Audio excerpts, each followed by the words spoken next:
करो सरनगर के लिए शाबाश।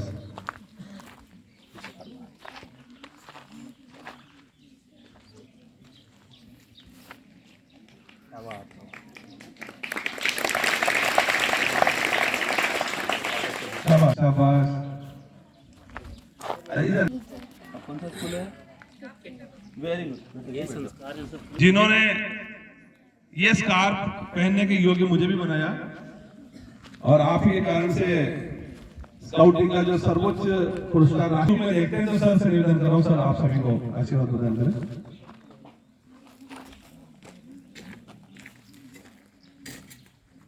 परम सम्मानीय प्रभारी सहायक जिला कमिश्नर गाइड आदरणीय मैडम, स्काउट गाइड संस्था के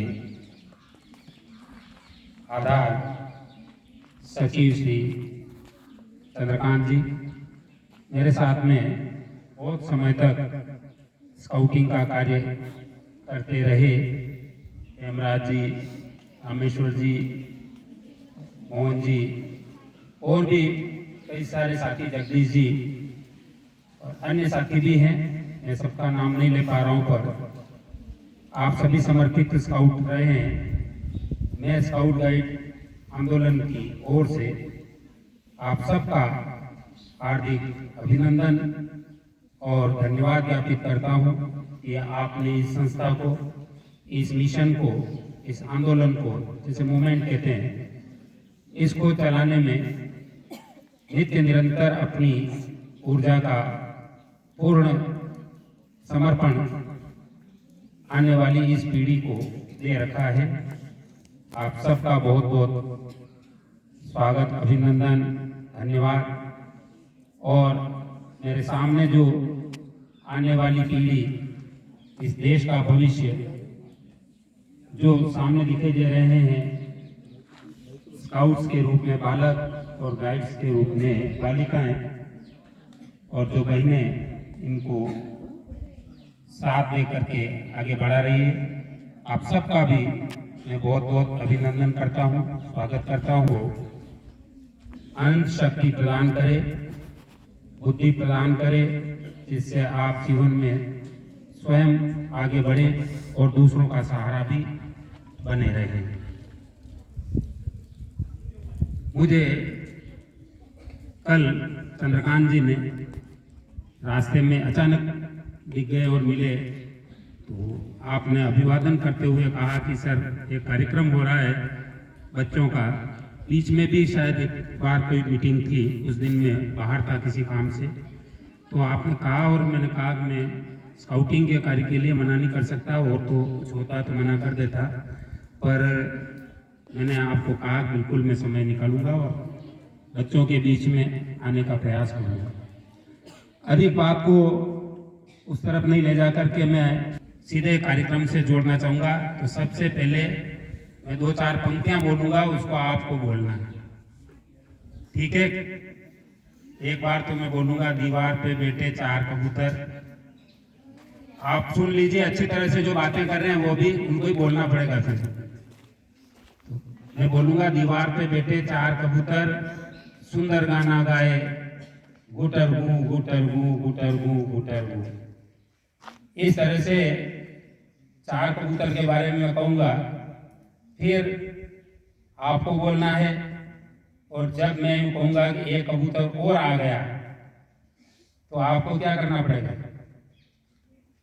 हाँ, मैं यूं कहूंगा कि एक और कबूतर आ गया, फिर आप क्या करेंगे? आपको खुशी होगी, जोर से हंसना है आपको, खिलखिला के, मजा आ गया जैसे, ठीक बात है? और फिर कितने हो जाएंगे कबूतर? हाँ, फिर दोबारा से हम बोलेंगे, दीवार पे बैठे 5 कबूतर सुंदर गाना गाए, और उन्हीं पंक्तियों को दोहराएंगे। और जब मैं कहूंगा कि एक कबूतर उड़ गया, चला गया, तो आप क्या करेंगे? जब पहले आपने आने पर क्या किया? हंसे, तो अब जाने पे क्या होगा? सबको रोना पड़ेगा। इसलिए एक बार तो वो पंक्तियां इस पे बोलेंगे अपन, तो मैं बोलूंगा उसी तरह से आपको भी बोलना है। और आप चाहें तो इसके साथ ताली भी बजा सकते हैं, पर पटपट नहीं बजानी, उसके लहजे के साथ बजानी। दीवार पे बैठे चार कबूतर सुंदर गाना गाए, बोलिए। दीवार पे बैठे चार कबूतर सुंदर गाना गाए,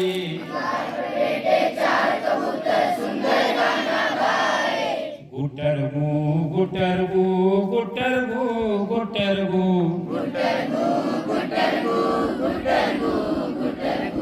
दीवार पे बैठे चार कबूतर सुंदर गाना गाए,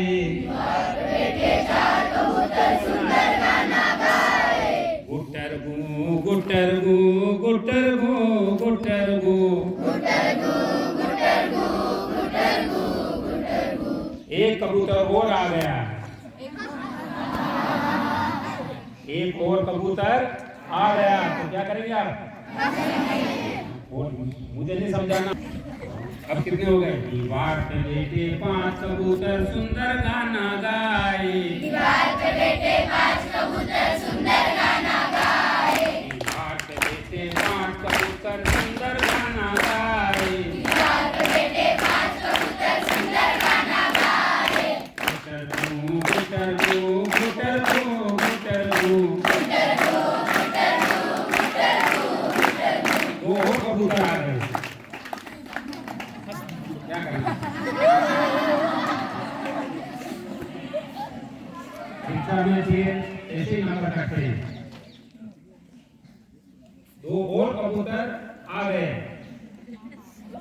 क्या होगा? हमसे ये खेलने थोड़ी हंसना है, हमसे ये कैसे जिंदगी में हंसे कि नहीं हंसे? तुम कितने कबूतर हो गए? दीवार पे बैठे सात कबूतर सुंदर गाना गाए, दीवार पे बैठे सात कबूतर सुंदर गाना गाए, दीवार पे बैठे सात कबूतर सुंदर गाना गाए, दीवार पे बैठे सात कबूतर सुंदर गाना गाए, गुटर गु गुटर गु गुटर गु गुटर गु, एक कबूतर उड़ गया,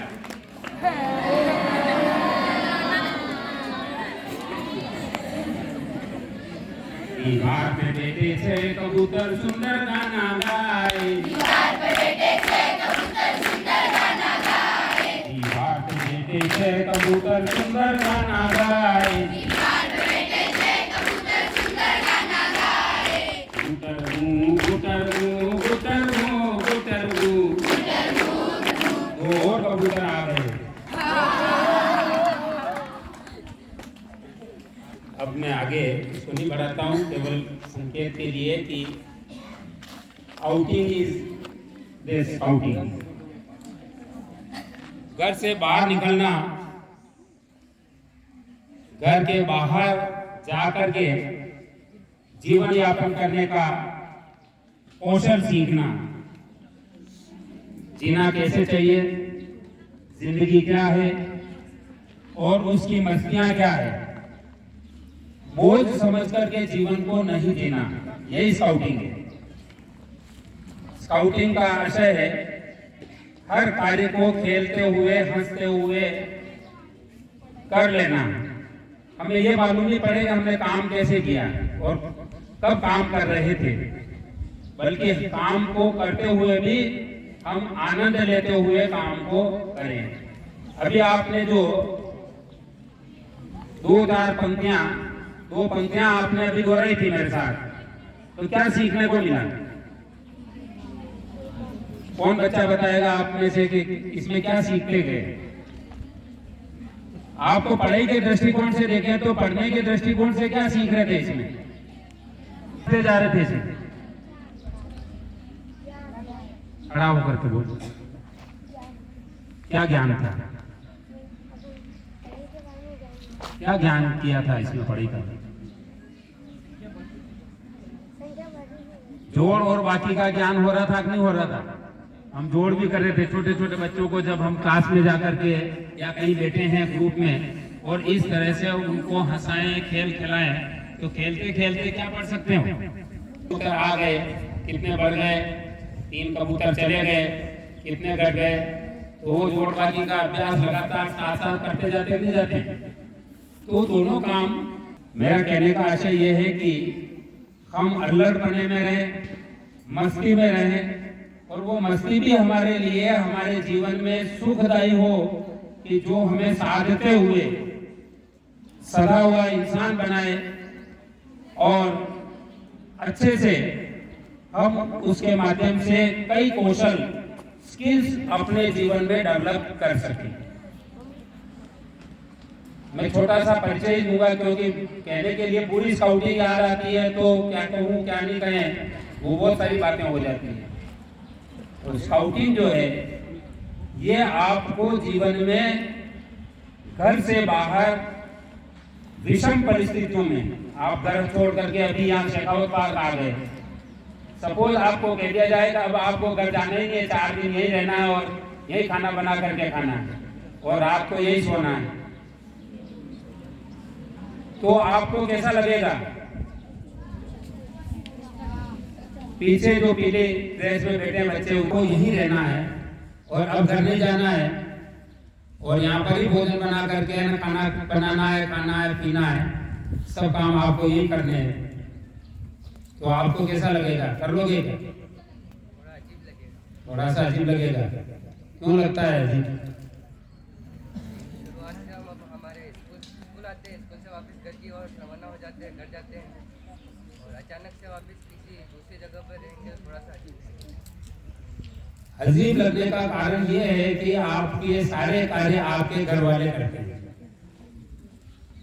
आपको यहाँ अजीब इसलिए लगेगा कि आपके कपड़े भी धोने वाले धो के रखते हैं, आपके जूते, सामान, आपकी सब चीजें, खाने पीने की व्यवस्था, भोजन आपकी मम्मी बना देती है या घर पर कोई और सर्विस देने वाला कोई नौकर वगैरह है तो वो बना करके जाता होगा, वहाँ बर्तन भी साफ कोई और करते होंगे। तो ये सारे काम अगर वहां से छोड़ करके यहाँ करवाने लग जाए तो फिर सब काम किसके हाथ में आ जाएंगे? आपके हाथ में आ जाएंगे। और ये सब किसको करने पड़ेंगे? यहाँ पर कोई मम्मी आएगी क्या? नहीं आएगी, तो फिर आपको ही करना पड़ेगा। तो वाकई सही मायने में ये है कि स्काउटिंग यही सिखाती है। स्काउटिंग जो करवाई जाती है या स्काउटिंग हम कर रहे हैं, ये पीछे जो बच्चे बैठे हमारे को यही सिखाती है कि हमें जीवन में विषम परिस्थितियों में कहीं पर भी खड़ा कर दिया जाए तो हमें इस बात का कहीं बैठ जाए, कोई भी एहसास नहीं हो कि हमारे लिए कोई भी परिस्थिति विषम है। हम सभी परिस्थितियों में कहीं पर भी हो, कैसी भी स्थिति में हो, वहां कम से कम संसाधनों में अपने जीवन को चला सके, कम से कम संसाधनों में और जीवन यापन कर लेना। ये दो बातें आज भी दुनिया के अंदर इतनी सरकारी नौकरियां मिलती है, उन नौकरियों में एक सर्विस वाले ऐसे होते हैं कि जो आप और हम सोच रहे हैं उनसे भी कम संसाधनों में जीवन चलाते हैं। ऐसी सर्विस कौन सी है बताओ? देखो, टैलेंट लड़का होगा, बहुत सारे लड़के हैं, खड़े होकर के बोलो बेटे बेटे। आर्मी, इसके लिए ताली बजे। सरकारी नौकरी तो बहुत, पर बैठ जा बेटा, शाबाश। तो आर्मी जो इस बालक ने बताया या फौज बताया है, मिलिट्री कह सकते हैं हम, तो उसमें तीनों ही सेनाएं भी कह सकते हैं। तो वहां पर जो सेना में भर्ती जो लोग हैं उनको साधन है या नहीं, ऐसे घर से उनके हेडक्वार्टर से धकेल दिया जाता है और युद्ध काल में हो या बिना युद्ध काल में अभ्यास के लिए हो, तो वो बाहर जाने के बाद में क्या खाएंगे, कहां से खाएंगे, कैसे खाएंगे, कैसे बनाएंगे, क्या होगा, ये चिंता कोई नहीं करता। अपन ही सोचते, अभी सोचते क्या बोलो क्या करते होंगे बेचारे। और उन परिस्थितियों में भी अपना जीवन यापन करके और मुस्तैदी के साथ में देश के सजग प्रहरी के रूप में सेवाएं देते हैं। तो ये एक जीवन जीने का कौशल है और उस स्किल्स को डेवलप करना इस जनरेशन के अंदर, इस जीवन के अंदर जीवन जीने के कौशल, स्किल्स को डेवलप करना, यही स्काउटिंग है। स्काउटिंग जो है सिस्टमेटिक उन स्किल्स को डेवलप करना है आप में, कि आप चलते फिरते ऐसी कलाएं सीख जाएं कि छोटे से छोटा काम भी आपको कोई दिया जाए तो आप चलते फिरते कर दें, आपको कोई उसमें अड़चन नहीं आए कि इसमें क्या परेशानी है। ये तो मैं जानता हूँ, हमने घूमते फिरते ही कर लिया था, बाहर गए थे, वहाँ कैंप में गए थे, आउटिंग में गए थे, बाहर रहे थे, और वहाँ पर हमने मिल करके जो काम किए उनसे हमने बहुत कुछ सीख लिया और वो सीखा हुआ होता है। अब बात यह आती है कि स्काउटिंग के जन्मदाता कौन थे। ये जो विधा है, इसको डेवलप करने के लिए किस व्यक्ति ने सबसे पहले प्रयास किया। अभी अपना आविष्कारकों के नाम जानते हैं, पेन का किसने किया, साइकिल का किसने आविष्कार किया, टीवी का किसने आविष्कार किया। वैसे ही स्काउटिंग का जनक, जन्मदाता कौन है, कोई आप में से बताए। देखिए, आप तृतीय सोपान का कैंप कर रहे हैं, तो स्काउटिंग में तो प्रवेश, फिर प्रथम सोपान, द्वितीय सोपान, तृतीय सोपान तक आते हैं। तो आपको ये जानकारी भी होना चाहिए कि हम जिस स्काउटिंग को करने के लिए स्कार्फ पहन रहे हैं, ड्रेस में आ रहे हैं, घर छोड़ करके बाहर जा रहे हैं, और इतनी सारी बातों को लेकर के हम बात करने जा रहे हैं। इस स्काउटिंग के जन्मदाता कौन थे? कौन थे? इनके जन्मदाता भी एक मिलिट्री मैन ही थे। अंग्रेज सेना के एक अफसर थे,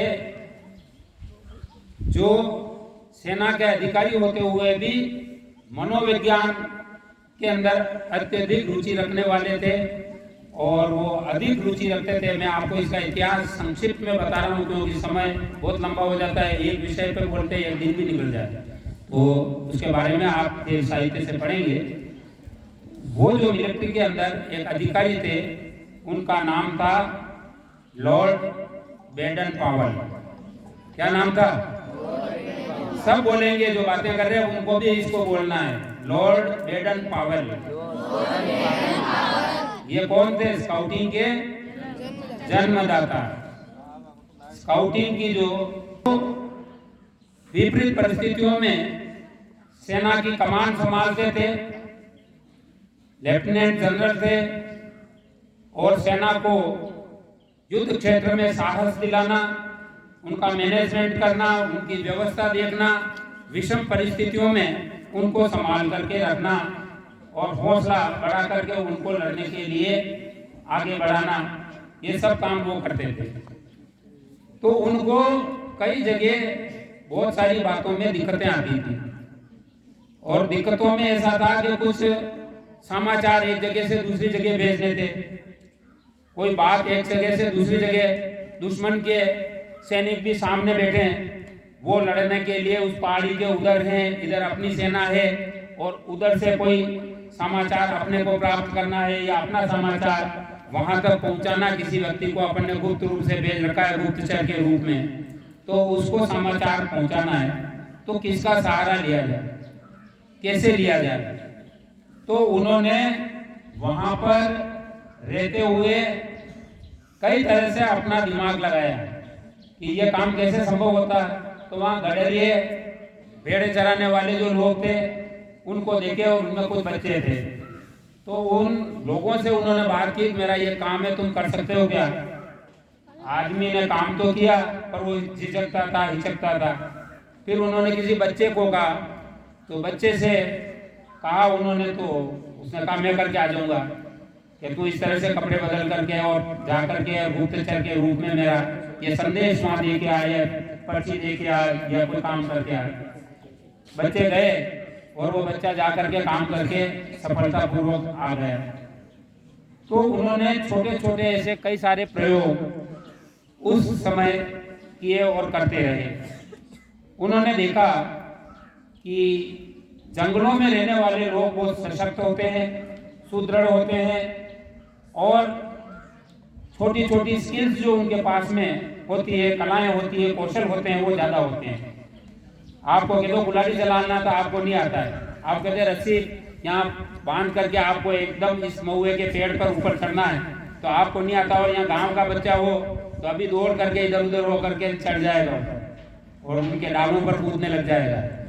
तो जो लोग इनके बीच में, प्रकृति के बीच में रहते हैं, जो जंगलों में रहते हैं, जो प्राकृतिक परिवेश के साथ जुड़े हुए हैं, वो बहुत ज्यादा कार्य आसानी से कर सकते हैं और उनके पास में ये बाहरी जीवन जीने के कौशल जो हैं, स्किल्स हैं, ये बहुत ज्यादा अपने आप उनको वसीयत में, विरासत में मिली हुई होती है और वो सीख करके अपने दादा से, भाई से, बहनों से, कहीं से भी किसी काम को कर लेते हैं। अभी आपको किसी को कहे तो गाँव में जो बच्चे रहते हैं या बच्चियां रहते हैं, कौन कौन गाँव के रहने वाले हाथ खड़ा करें? चलो नीचे कर दीजिए। आप सबको पता है खूंटा गांठ कैसे लगाते हैं? गाय को बांधनी है, बैल को बांधना है और या किसी जानवर को बांधना है, आपके हाथ में रस्सी है, खूंटे पे बांधना है, तो खूंटा गांठ लगाना किसको आता है? लेकिन आप खड़ा हो जाए, खड़े हो जाए। ये बच्ची देखिए, अब ये कौशल सबके पास नहीं है। जिनके घर काम पड़ता है, जिनके घर पर जो लोग इस तरह की चीज रखते हैं, उनके पास में ये कौशल है कि इस प्रकार बैल को बांधने के या गाय को बांधने के लिए डायरेक्ट से रस्सी का उपयोग करके खूंटा गांठ लगा दो तो वो जो है बन जाएगी। तो और कई तरह की गांठें हैं। बैठो बेटा, शाबाश। कई काम पड़ता है तो ये काम ये बच्चे बहुत सहज में कर देते हैं। ये बच्ची जानती है, ये बच्चा ये चीज जानता है, वो चीज जानता है जो हम नहीं जानते। और मिलिट्री में जो बड़े बड़े फौजी हैं उनको कहे तो वो नहीं जानते। तो उन्होंने कई सारी चीजें कलेक्ट करके, इकट्ठी करके और कुछ किताबें लिखी और छोटी छोटी किताबें खेलों के माध्यम से खेल खेल में काम को करना सीखने के लिए बनाई और अपनी मिलिट्री के जो सैनिक थे उनको ग्रुप बना करके दी कि आप इनको सीखिए और इनको करिए। अभी आपने 2-4 पंक्तियां गीत गाया तो आप भी गाइए। तो अब बड़े आदमी को हम कहते हैं कि आप इस गीत को गाओ, दीवार पे बैठे 4 कबूतर, तो उनको शर्म आती है कि कौन तो हंसेगा कौन रोएगा। रोने के लिए गए तो अब रोना आता है क्या? रोना आता है तो हंसना आता ही नहीं। तो वो जो बात थी वो मिलिट्री के सैनिक है वो नहीं कर पा रहे थे। बहुत दिनों तक उन्होंने अभ्यास किया इस क्षेत्र में, पर वो सैनिक जो है उनके वो मनोवैज्ञानिक जो स्किल्स थे उनको पकड़ नहीं पाए। तो पढ़ करके इस खेलों को मोहल्ले में खेल रहे थे, गली में खेल रहे थे और खेले और वो उधर से निकलते। तो अब उनको वो खेल समझ में नहीं आता आगे क्या करना। तो उन्होंने पूछा कि इसको कैसे खेला जाएगा, ये खेल हमें नहीं समझ में आ रहा है। तो उन्होंने खड़े करके उनको खिलाया। बच्चों ने बहुत ज्यादा रुचि ली। बच्चे फटाफट से काम करने लगे, तपाक तपाक जो भी काम बतावे, गांठें लगाना है या कहीं चढ़ना है या कहीं उतरना है, तो सब काम बच्चे कर सकते हैं। तो उनके दिमाग में एक बात आई कि क्यों ना ये चीज बचपन में बच्चों को सिखाई जाए और बचपन से ही छोटी उम्र से बच्चों को ये शिक्षा और ये स्किल्स डेवलप की जाए तो वो जीवन में जाकर के स्थायी हो जाए और वो अच्छे इंसान, कला कौशल से संपन्न जो स्किलफुल पर्सनालिटी बन जाए और वो देश के, खुद के और दूसरों के काम आने लगे। तो ऐसे इंसान बनाए जाएं। और इस प्रयोग को करने के लिए फिर से एक बार बातें करने वाले ध्यान दें, मैं खास बात कह रहा हूं आपके काम की, जो कोई भी आपको पूछेगा बार बार और इसके नंबर आएंगे। तो उन्होंने इस कार्य को सिखाने के लिए सबसे पहले 1907 में ब्राउन सी नामक द्वीप पर एक छोटा सा कैंप रखा 21 लड़कों का। क्या किया?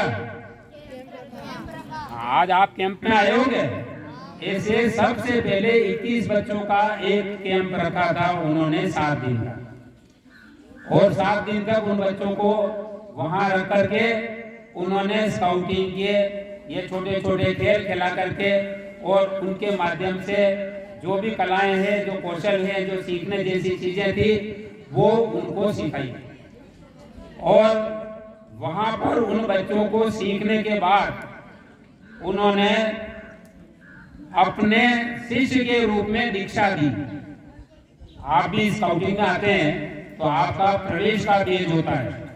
प्रवेश लेते हैं और प्रवेश के बेज को अगर पूरा करते हैं तो आपकी दीक्षा होती है।